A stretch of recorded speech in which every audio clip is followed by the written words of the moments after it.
problems we face, we have many problems like the natural disaster, but that is something which occurs.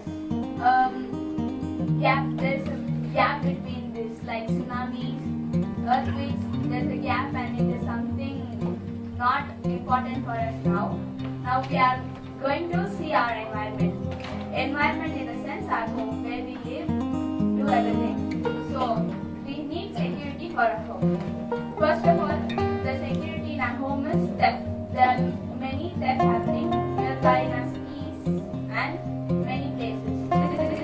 This could also happen in our home. So we have some model in which it shows how to save our home from theft. So this is a model. The problem is, so when we are in some vacations, so we go outside. So there has to be someone to take care of our houses. So we keep so when we are there, we keep dogs as our pets outside. But when we are not there, we cannot feed the dogs. So we have made our own dog. Actually, we forgot to tell our